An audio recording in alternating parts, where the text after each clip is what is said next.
Bom, pessoal, nessa aula a gente vai discutir um pouquinho sobre as características gerais do tecido epitelial. Esse grupo de tecido, ele é dividido em dois tipos. São os tecidos epiteliais denominados de revestimento e os tecidos epiteliais denominados glandulares. As características gerais que são inerentes aos dois tipos é que as células que compõem os tecidos epiteliais, elas são células justapostas. Isso significa dizer que entre elas existem especializações que vão garantir a adesão celular. Então são células intimamente ligadas, fazendo com que no tecido exista uma outra característica que é bem particular a ele, de ter pouca ou nenhuma quantidade de substância intercelular, que seriam os fluidos que existem entre as células. Esse pouco espaço entre as células também vai caracterizar o tecido como um tecido avascular. Ele não tem, na sua estrutura própria, vasos sanguíneos nem terminações nervosas. A única exceção é o tecido epitelial que está presente na cóclea, que é uma estrutura relacionada com o ouvido interno. O tecido epitelial, de uma maneira geral, tem basicamente duas funções: fazer revestimento e proteção de estruturas corpóreas e, em outras situações, ser responsável pela produção de secreção. No caso de revestimento, ele pode estar caracterizado como um tecido seroso, que é um tecido que reveste externamente ou superficialmente os órgãos do nosso corpo, ou ele pode estar caracterizado como tecido mucoso, que é quando esse tecido ele faz o revestimento interno dos nossos órgãos.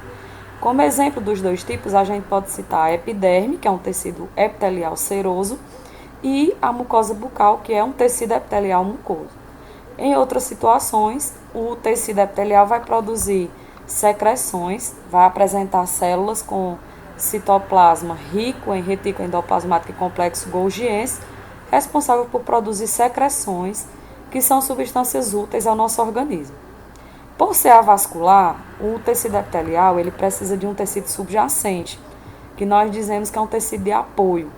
Geralmente, esse tecido subjacente ele é um tecido conjuntivo que vai possuir a vascularização necessária para fazer a nutrição do tecido epitelial. Essa nutrição é feita por difusão célula a célula, portanto, é um processo lento.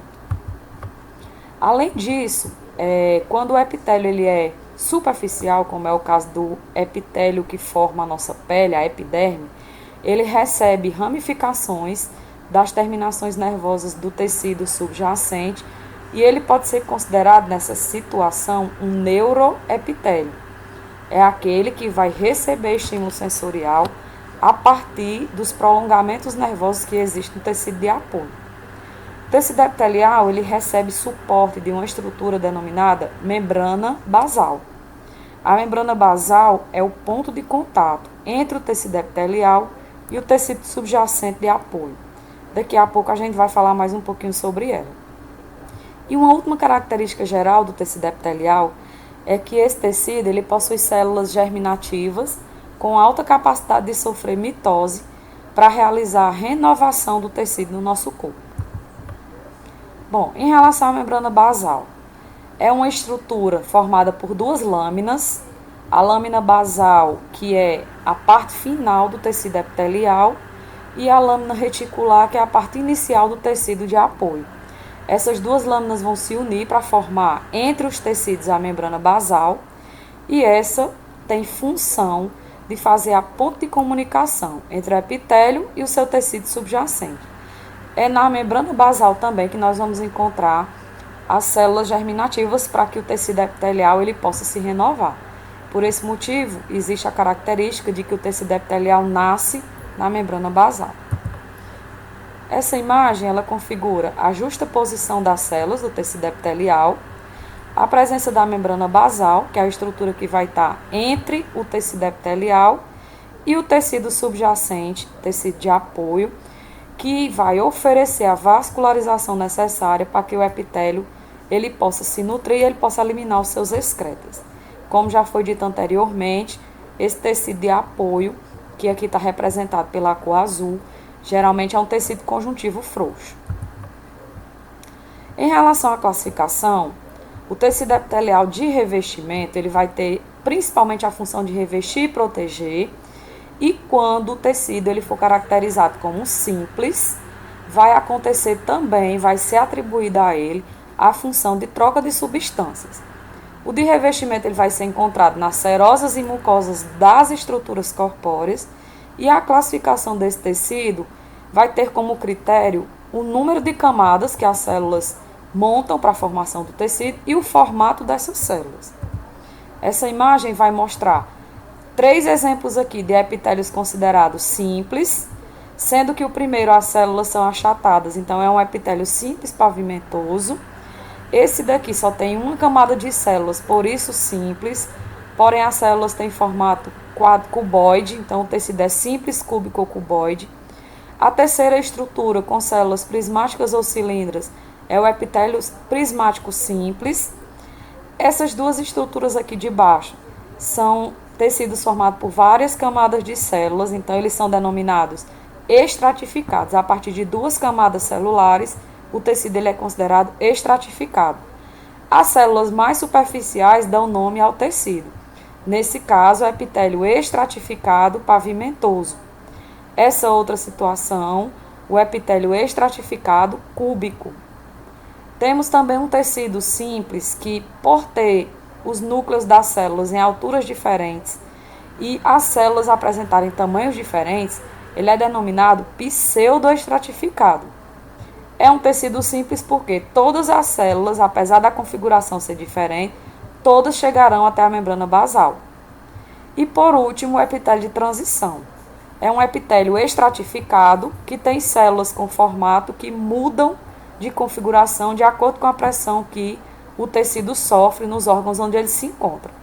Nós veremos aqui na sequência cada um desses tipos de epitélio, características específicas e em que órgãos eles podem ser encontrados. O primeiro é o epitélio pavimentoso simples. Esse epitélio ele é formado de células achatadas, que são chamadas de pavimentosas, formando uma única camada, sendo então todas as células entrando em contato com a membrana basal. Como eu falei anteriormente, todos os tecidos simples, eles vão ter como uma função adicional a troca ou a passagem de substâncias com os órgãos. A gente pode ter aqui 4 exemplos onde nós podemos encontrar o epitélio pavimentoso simples. Os alvéolos pulmonares, que são os sacos aéreos, onde vai, por conta dessa característica do tecido, permitir as trocas gasosas, que nós denominamos de hematose. O endotélio, que eu vou mostrar numa figura a seguir, que é a parede dos vasos sanguíneos, formando também a parede do fígado e do baço. Nessa imagem, nós podemos visualizar o endotélio, a parede dos vasos sanguíneos. Aqui é a região interna dos vasos sanguíneos, mostrando seus componentes, os glóbulos brancos e os glóbulos vermelhos. E esse tecido que está apontado pelas setas brancas, o tecido epitelial pavimentoso simples. Logo após ele, formando ainda camadas de tecido do endotélio, o tecido de apoio ou tecido subjacente. Um outro epitélio simples é o cúbico. Esse epitélio ele vai ter células com núcleos esféricos e esses núcleos posicionados todos no mesmo nível. Nós podemos visualizar os túbulos coletores dos rins e os ovários, que vão apresentar paredes com epitélio cúbico simples. Aqui a gente tem a parede do ovário. Vejam que quando a célula ela é cúbica e o tecido é simples, os núcleos celulares eles se encontram todos na mesma altura. Essa região é a região interna do ovário, e nessa estrutura externa aqui, a membrana basal e o tecido de apoio, apresentando aí os vasos sanguíneos que vão nutrir as células epiteliais. Um outro tecido é o cilíndrico simples. As células são alongadas, os núcleos que estão aí em azul escuro posicionados na mesma altura e todas essas células tocando a membrana basal. Como é que eu vou identificar onde está a membrana basal nesse caso aqui? Por a célula ser alongada e o núcleo ser o centro de comando da célula, a membrana basal vai estar nessa região aqui, onde os núcleos estão mais próximos. Então, essa região é a membrana basal. Aqui nessa parte interna, o tecido de apoio, mostrando aqui vascularização nesse tecido de apoio. Essa região seria a região interna, a mucosa, a cavidade, na verdade, do estômago, onde a mucosa estomacal vai ter contato. Nesse epitélio, existem algumas células denominadas células caliciformes, que no tecido epitelial, Quem leva esse nome são as células que apresentam produção de muco no seu citoplasma. Tanto no epitélio cilíndrico simples do estômago, como no pseudoestratificado da traqueia, que nós veremos a seguir, essas células produtoras de muco elas vão estar presentes. O epitélio pseudoestratificado, como já foi dito, as células têm tamanhos regulares, os núcleos apresentam posições diferentes. Como eu falei anteriormente, algumas células elas são caliciformes, quer dizer, células produtoras de muco, e nós vamos encontrar o epitélio na parede do epidídimo, que faz parte do sistema reprodutor masculino, e nas vias aéreas respiratórias, como podemos ver nessa imagem seguinte, o tecido epitelial pseudoestratificado da traqueia. Duas características que são particulares desse tecido da traqueia. Primeiro, a presença de células caliciformes bem destacadas, como a gente pode ver aqui na seta. Essas células vão produzir um muco que vai umidificar as vias aéreas para a passagem do ar. E na parte superficial das células, a presença dos cílios. São estruturas de varredura. Essa varredura ela é feita para que as partículas de poeira inalada possam ser devolvidas para a mucosa nasal, para as vias aéreas superiores. Como foi dito na aula, esse tecido, assim como o tecido epitelial simples do estômago, podem passar por um processo denominado metaplasia. O que seria isso? Por definição, um tecido epitelial simples, por uma reação adversa e por uma tentativa de defesa, se transforma no epitélio estratificado pavimentoso. Na traqueia, os cílios vão ser perdidos temporariamente e essas células vão produzir um epitélio estratificado. Isso é uma tentativa do organismo de diminuir o risco de absorver as substâncias nocivas que são inaladas com a fumaça do cigarro. Porém, com o passar do tempo, com a ausência dos cílios, essas substâncias vão ficando retidas na traqueia e vão migrar em direção às vias aéreas inferiores, especificamente para os brônquios, podendo causar a bronquite crônica ou a doença do fumante. Se por acaso essa metaplasia não houver comprometimento de outras estruturas, pode ser considerado um processo reversível. No estômago, a metaplasia pode acontecer por conta, por exemplo, da carência de vitamina A, que vai fazer com que esse tecido fique frágil e por uma questão de defesa ele vai multiplicar suas células. A desvantagem no estômago seria o comprometimento da liberação das enzimas digestivas. O epitélio de transição, ele também tem as suas particularidades, porque é um tecido epitelial estratificado que muda de forma de acordo com a pressão que o órgão recebe. A gente vai caracterizar pela bexiga urinária. O tecido tem aqui várias camadas de células epiteliais, sendo que as células que estão voltadas para a cavidade da bexiga, elas podem ser comprimidas de acordo com a pressão e passarem de células cúbicas a pavimentosas. Por esse motivo, esse epitélio é denominado epitélio de transição. Uma observação: quando o tecido epitelial ele é estratificado, ele não permite passagem de substâncias por difusão. Nesse caso, os epitélios estratificados só vão mesmo ter a função de revestir e proteger as estruturas. Então, para que a urina ela possa chegar na cavidade da bexiga urinária, existem esfíncteres, aberturas que vão receber a urina proveniente dos uréteres. Pelas paredes da bexiga urinária, especificamente pelo tecido epitelial de transição, não acontece passagem de substâncias. Outros tecidos que nós vamos trabalhar são os epitélios estratificados. No caso, nós temos um que é muito conhecido, muito importante, que é o epitélio pavimentoso estratificado. Podemos trabalhar de duas formas. O epitélio estratificado queratinizado, que é exatamente aquele que vai se apresentar formando a epiderme, que é a camada mais superficial da pele, é uma serosa, e como a gente pode ver na imagem aqui, o tecido epitelial ele é recoberto por uma camada densa de queratina. Essa queratina é uma substância impermeabilizante que vai estar presente na pele, na parte superficial, e que por conta de estar diretamente ligada ao tecido epitelial, também vai aparecer aqui na denominação do tecido. Então, o que a gente tem aqui na imagem? Nós temos a queratina, logo abaixo dela a camada de células pavimentosas, a continuação dos estratos do tecido epitelial, o contorno da membrana basal e abaixo o tecido de apoio, que no caso da pele é denominado derme, tecido conjuntivo frouxo. É desse tecido da derme que tem a vascularização para a nutrição célula a célula do tecido epitelial e os prolongamentos nervosos para que essa epiderme seja considerado um neuroepitélio. Uma outra forma de tecido pavimentoso não queratinizado está presente nas paredes do esôfago, assim como vai estar presente também na mucosa bucal e na mucosa nasal. Ele tem a mesma configuração histológica do epitélio da epiderme, porém com a ausência da queratina. Temos aqui várias camadas de células epiteliais, sendo que as mais superficiais elas são achatadas, a presença da membrana basal e aqui o número 2, o tecido de apoio ou tecido subjacente. Nesse caso, tem um acúmulo maior de fibras e a gente pode caracterizar como um tecido conjuntivo denso, não modelado.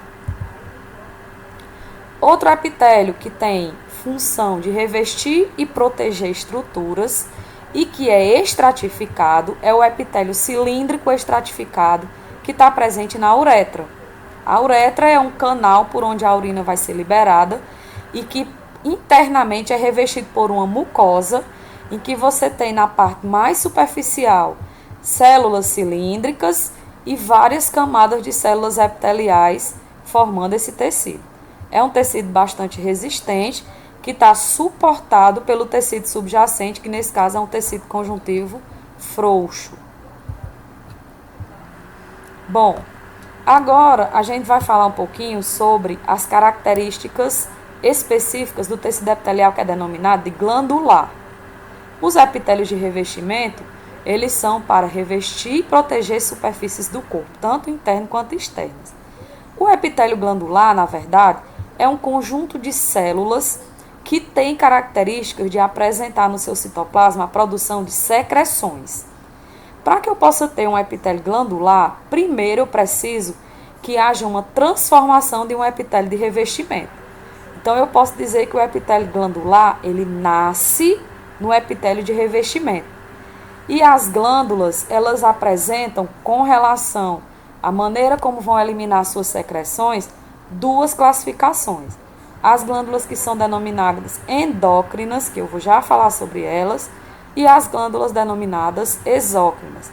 Temos ainda glândulas que têm comportamento anfícrino, que dentro das estruturas orgânicas vão apresentar células com características endócrinas, células com características exócrinas. Essas glândulas elas são chamadas anfícrinas ou mistas, que a gente vai ver mais à frente. Então essa imagem ela mostra a embriogênese glandular. Seria isso. Como, a partir de um epitélio de revestimento, nós vamos ter a formação das glândulas.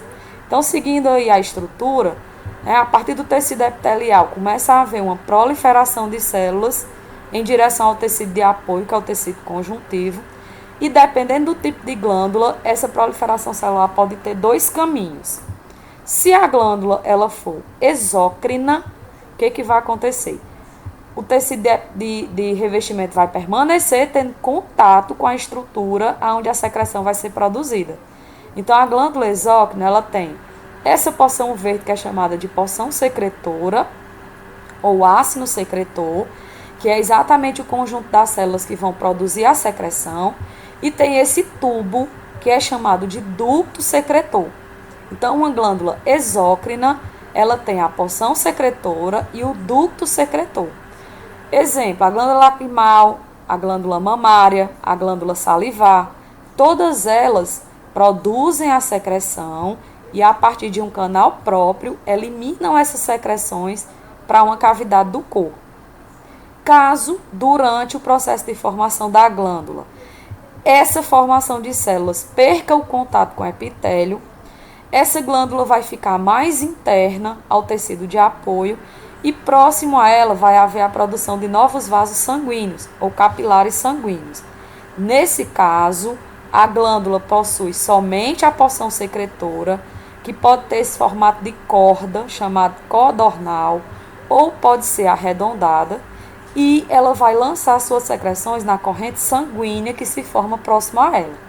Esses tipos aqui são denominados glândulas endócrinas, ou codornal, em forma de corrente de corda, ou folicular, quando ela é arredondada.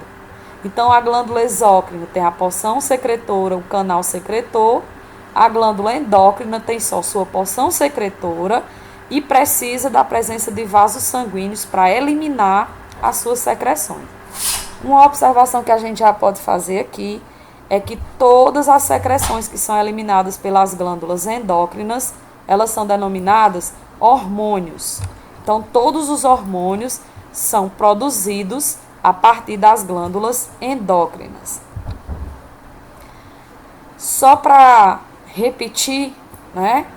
A endocrinologia seria exatamente a parte das ciências que vai estudar o comportamento das glândulas endócrinas. E todas elas liberam uma secreção denominada hormônio. Como exemplo, a gente tem aqui a glândula endócrina do pâncreas. O pâncreas é um órgão, na verdade, considerado misto ou anfícrino. Ele tem sua porção endócrina, que a gente está vendo aqui de cor mais clara. A partir dessas glândulas aqui vão ser produzidos hormônios como a insulina, lançados na corrente sanguínea. E ele tem porções exócrinas, que vão lançar o suco pancreático pelo ducto direto para o intestino, para fazer parte do nosso sistema digestório. Então, o pâncreas ele é considerado um órgão misto ou anfícrino, porque ele vai ter conjunto de células para produzir hormônio e conjunto de células para produzir secreções que vão ser lançadas direto na cavidade de outros órgãos, que são as glândulas exócrinas. Outro exemplo é a tireoide. É uma glândula endócrina que fica na base anterior do pescoço e que produz e armazena hormônios que são liberados na corrente sanguínea para controlar o metabolismo do nosso corpo. Aqui também é um exemplo de glândula endócrina, sendo que a tireoide é exclusivamente endócrina. Glândulas exócrinas, como foi dito, elas possuem um canal próprio chamado ducto condutor. A secreção, ou ela vai para fora do corpo, ou ela vai para dentro de outros órgãos. E os exemplos que a gente pode ter, como já foi dito anteriormente, é a saliva, é o leite materno, a lágrima, que são secreções que são produzidas por glândulas exócrinas. Lembrar que quando eu falo de secreção, são substâncias úteis que meu corpo produz e utiliza, diferente dos excretas, que são substâncias que o meu corpo produz e elimina. Bom, um exemplo atípico de glândula exócrina é a glândula sebácea. Isso daqui é uma imagem da pele. Aqui é um folículo piloso, o músculo unitário eretor do pelo. E essa estrutura verde é a glândula sebácea. De todas as glândulas exócrinas, essa é diferente porque ela não tem o seu canal condutor próprio. Então, ela produz a secreção e elimina para fora da pele junto com o crescimento do pelo. Ela utiliza o canal do folículo piloso para eliminar a sua secreção. As secreções, elas são produzidas por retroalimentação. Então, quanto maior for a necessidade, maior é a produção das secreções das glândulas exócrinas. A glândula sudorípara, que é um exemplo de glândula exócrina, ela tem uma porção secretora em formato de novelo que fica na região mais profunda da derme, que é a segunda camada da pele, já fica muito próximo aqui do tecido adiposo. E o suor é produzido e é eliminado por esse ducto próprio para o meio externo. O suor, ele é considerado secreção e excreção ao mesmo tempo. Por quê?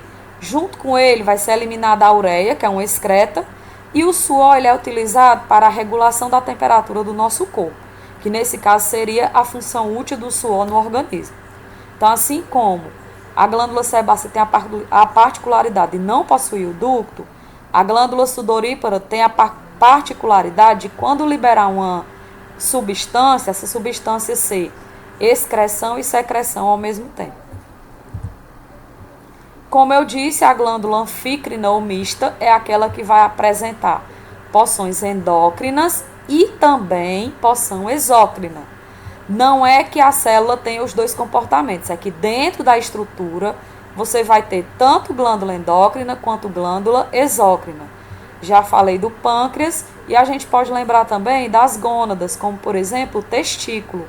Ele produz na sua porção endócrina o hormônio testosterona que ele lança na corrente sanguínea e ele produz na sua porção exócrina os espermatozoides que são lançados para o meio externo.